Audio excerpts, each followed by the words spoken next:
Cumplimos 209 años como país libre y soberano. ¿A quién no le gusta el país donde ha nacido? Nuestros hermanos, ¿verdad?, de otros países que se congregan con nosotros dicen lo mismo de los suyos propios. Y realmente nuestro país también es precioso. He tenido el privilegio de conocer Chile desde Arica a Punta Arenas, casi todas sus regiones, me faltan un par de regiones.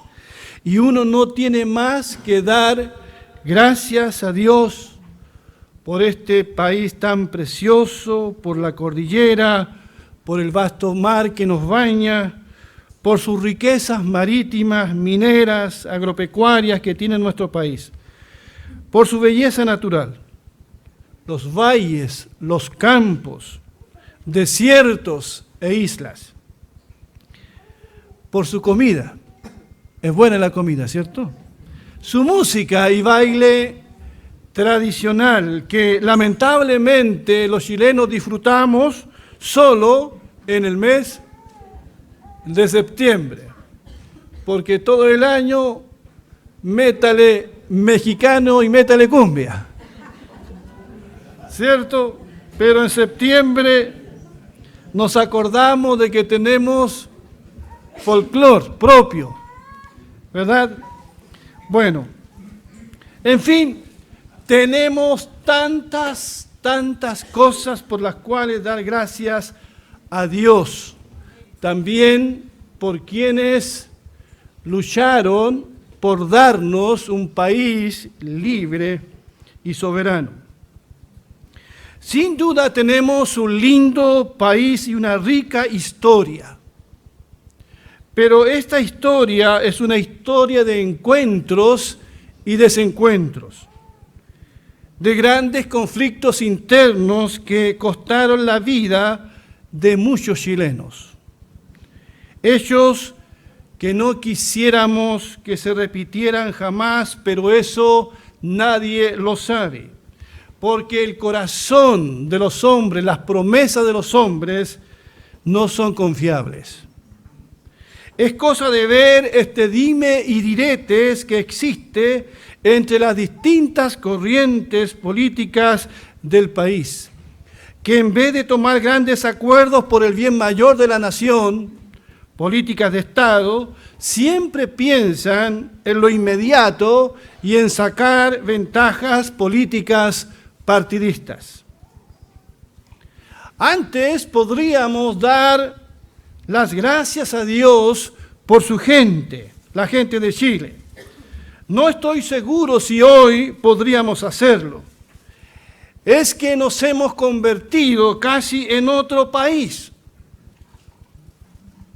Sí, un país evaluado todavía bien por su crecimiento económico de las últimas décadas.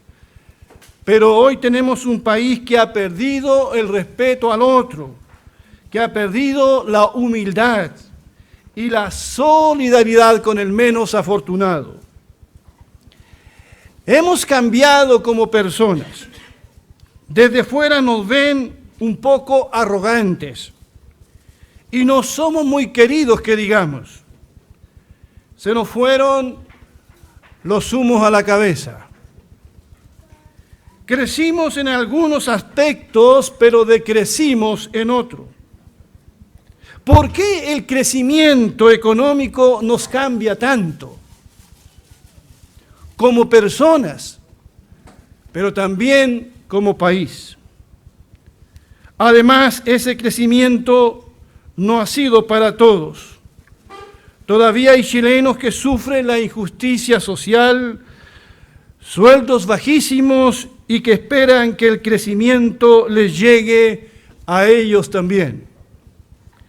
Dice el Proverbio 14:34, la justicia engrandece a la nación, mas el pecado es afrenta de las naciones. Pensábamos que la corrupción nunca nos salpicaría y nos mojó totalmente. Estamos embarrados de corrupción. Observábamos cómo este fenómeno se daba en países vecinos, pero no en el nuestro. Eso pensábamos por lo menos. Y ustedes saben de los varios casos de corrupción en las grandes empresas e instituciones públicas. Ni las iglesias escaparon de esta situación. Chile ya no fue para Cristo, sino para los pastores que se hicieron ricos con ese discurso. Sentimos rabia y frustración al ver cómo dinero de todos los chilenos, y agregaría de todos los hermanos, fueron a parar en el bolsillo de corruptos.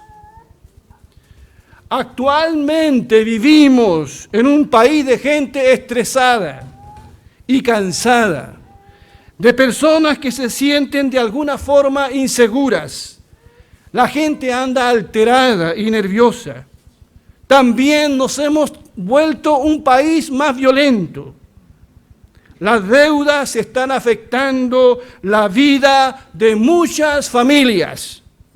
Hemos dejado de ser responsables con el manejo de las finanzas y el manejo de nuestras familias. Y eso está llevando a muchos chilenos a muchos problemas. Chile ha cambiado.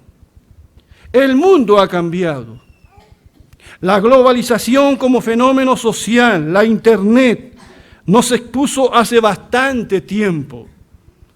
Todos los países han perdido en parte su identidad y Chile no es la excepción. Antes nos sentíamos protegidos por la cordillera. Éramos un país escondido en el confín del mundo, pero hoy hemos quedado a merced de lo bueno y de lo malo también. Las fronteras se han abierto para el intercambio cultural, intercambio de tecnología, conocimiento, intercambio comercial, y eso es bueno. Pero también las fronteras han quedado permeables a los narcotraficantes y a ideologías que han traído confusión a nuestra nación. ¿Cómo avanzamos? ¿Cómo avanzamos como país en todos los aspectos? Hacia un país más amigable, más justo, más solidario. La respuesta no es tan simple que digamos, porque nosotros como cristianos evangélicos siempre damos respuestas simplistas.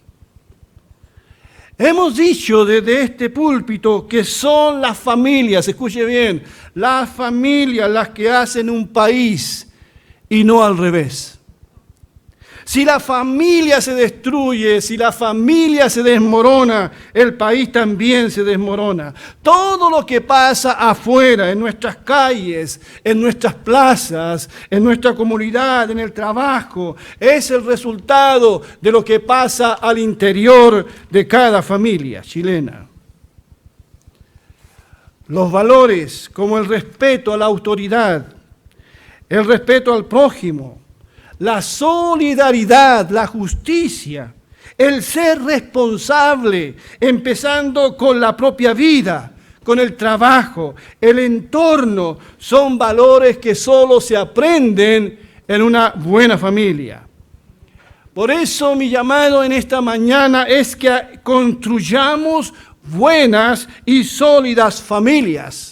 Enseñemos y disciplinemos a nuestros hijos para tener un mejor país. Yo creo firmemente que un padre y una madre que asume el reto de criar hijos con valores cristianos estará haciendo mucho más por el país que el mejor de los políticos. Seremos parte de la solución y no del problema. Enseñemos y practiquemos el temor y respeto a Dios, empezando por su palabra, volviéndonos al Señor nuestro Dios de todo nuestro corazón. Esta debe ser la gran contribución de la iglesia. Allí en ese conocido pasaje de Segunda de Crónicas 7:14, la palabra dice: si se humillare mi pueblo, sobre el cual mi nombre es invocado, y oraren, y buscaren mi rostro, y se convirtieren de sus malos caminos, entonces yo oiré desde los cielos, y perdonaré sus pecados, y sanaré su tierra. Aquí claramente la palabra nos dice quién es el que tiene que humillarse. Es el pueblo de Dios, la iglesia de Jesucristo.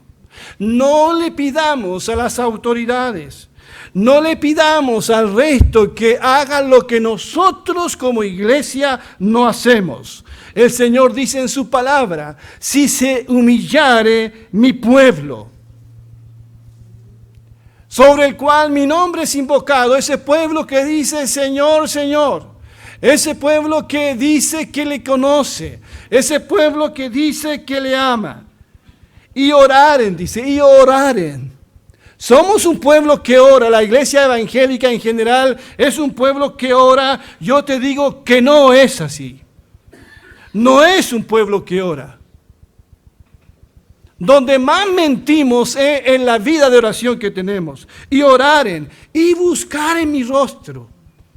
Y caminaren de frente a mí, buscaren mi rostro. Y después dice, cuidado, que se lo está diciendo no al país, se lo está diciendo al pueblo de Dios. ¿Y qué le dice al pueblo de Dios? Y se convirtieron ¿de qué? De sus malos caminos. Vaya que como iglesia tenemos que convertirnos de nuestros malos caminos, del espectáculo que hemos dado, del testimonio que hemos dado. Debemos empezar por convertirnos nosotros. Y se convirtieron de sus malos caminos. Entonces yo oiré desde los cielos y perdonaré sus pecados. Gloria a Dios. ¿Y qué dice después? Y sanaré su tierra. La iglesia aquí tiene mucho que decir. Tiene que enfrentarse a la palabra, vivir la palabra. Y como consecuencia sanar la nación. Este es el orden divino. Debemos construir familias, pero también debemos construir iglesia. La iglesia está llamada por el Señor Jesucristo a ser la sal de la tierra y la luz del mundo. Y vuelvo a recordar esas palabras del Sermón del Monte, donde Jesús dice, ustedes, y le dice a la iglesia, le dice a sus discípulos, ustedes son la sal de la tierra. Pero si la sal pierde su sabor, pero si la sal pierde su influencia, pero si la sal pierde su testimonio, ¿cómo volverá a ser salada? Ya no servirá para nada, sino para ser arrojada a la calle y pisoteada, mira, burlada por la gente. Ustedes son la luz del mundo.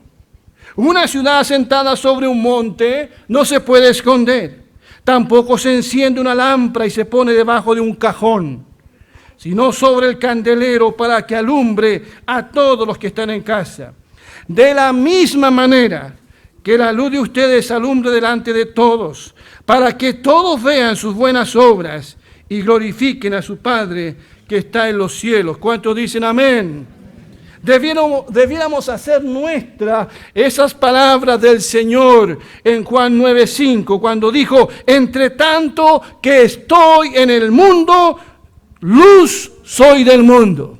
Y eso debiera decir la iglesia, entre tanto que estamos en este mundo, luz también somos a este mundo. La iglesia tiene que ser iglesia y debe cumplir el rol que está llamada a cumplir en el Chile de hoy. Predicar el Evangelio del Señor Jesucristo, el Evangelio de Jesucristo. Hacer discípulos, no a la imagen de un hombre, sino a la imagen de Cristo. Formar hombres y mujeres en la palabra que puedan impactar primero en sus propios hogares, en sus lugares de trabajo y en su comunidad. La iglesia también no debe dejar de cumplir un rol social teniendo como modelo al Cristo que pasó por este mundo haciendo el bien, sanando enfermos, dando pan a los hambrientos. Debemos seguir el ejemplo de servicio que también nos dejó nuestro Señor Jesucristo.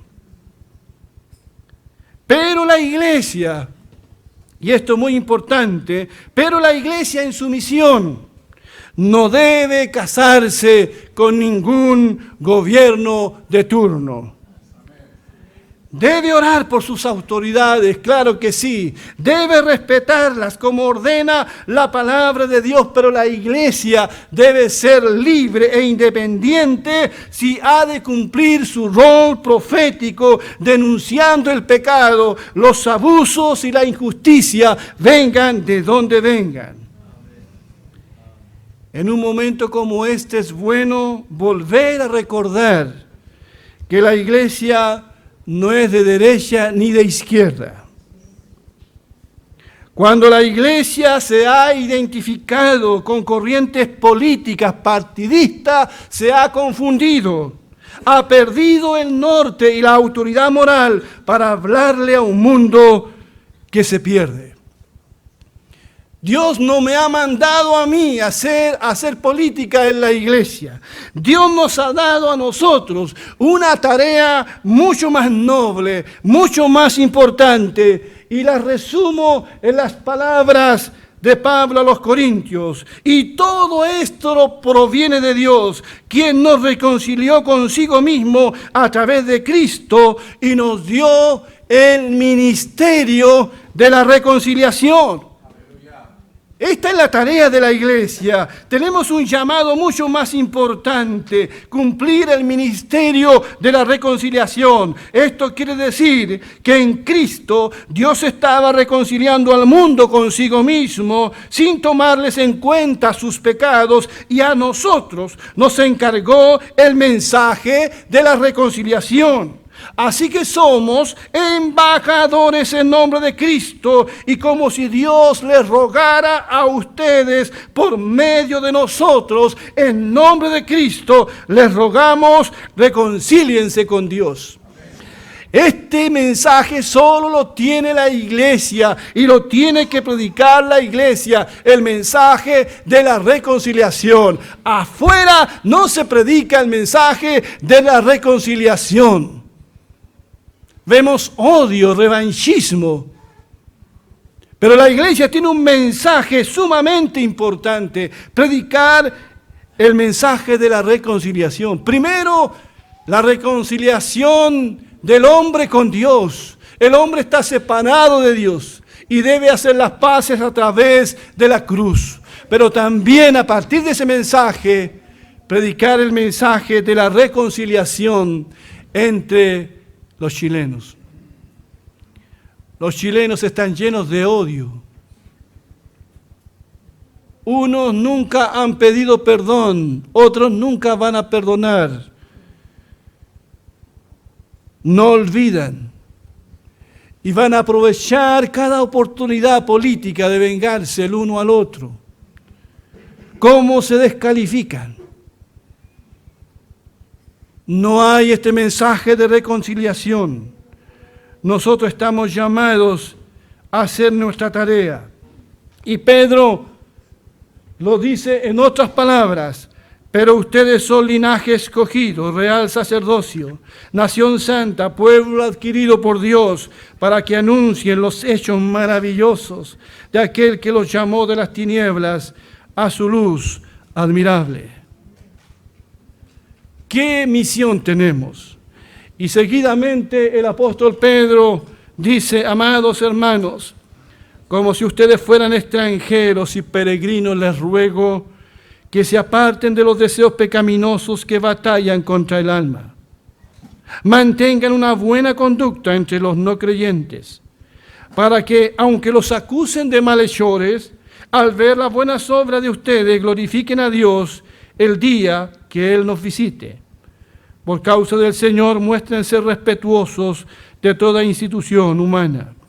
Se trate del rey, porque es el que gobierna, o de sus gobernadores, porque el rey los ha enviado para castigar a los malhechores y para elogiar a los que hacen el bien.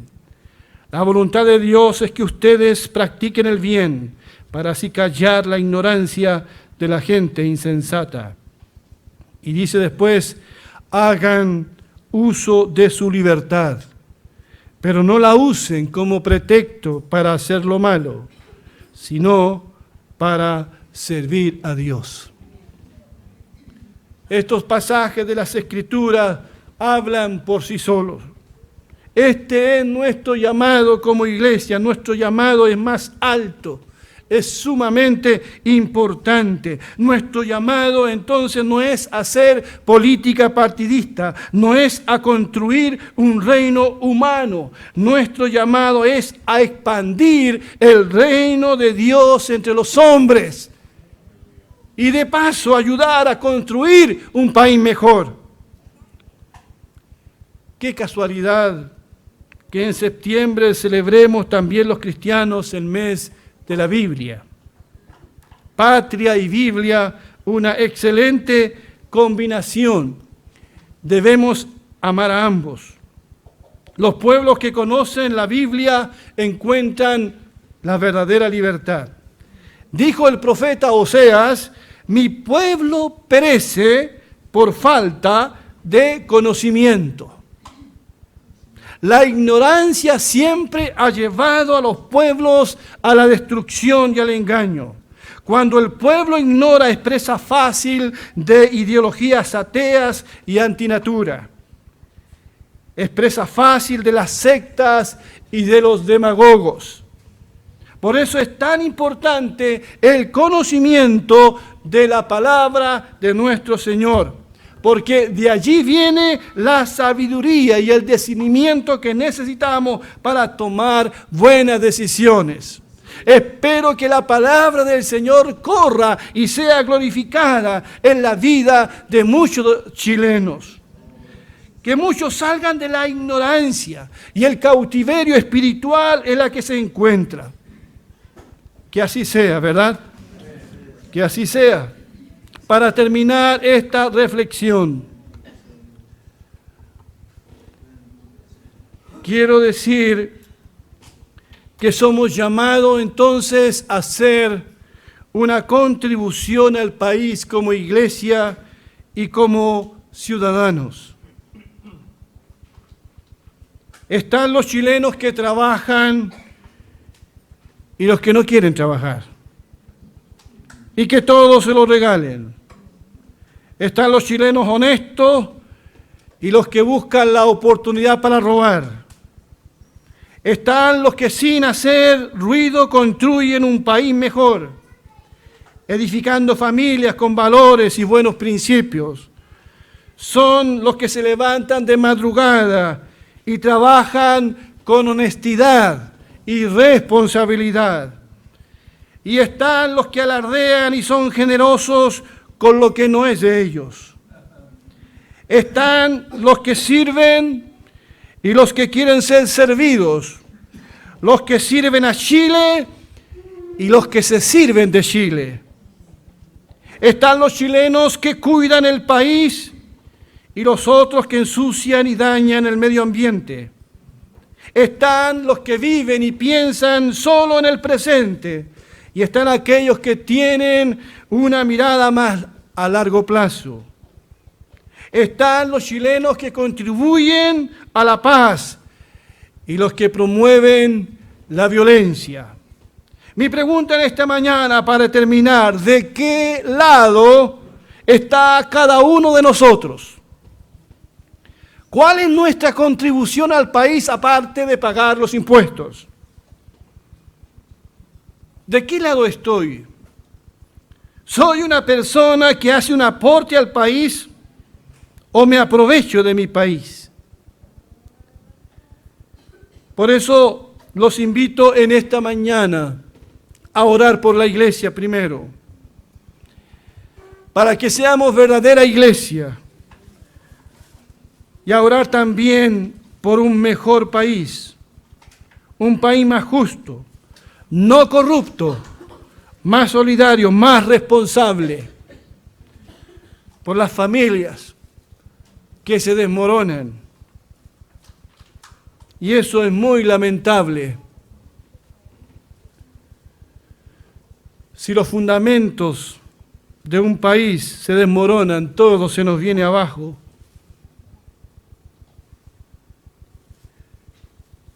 Y oremos también por las autoridades.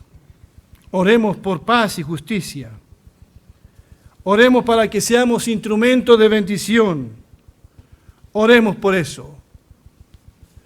Y más que decir que Dios bendiga a Chile, quisiera decir que Dios tenga misericordia de Chile. Tenga mucha misericordia de nosotros. Y nos volvamos realmente a Dios. Y la primera que tiene que volverse a Dios y reconvertirse es la iglesia de Jesús. Que Dios bendiga su palabra.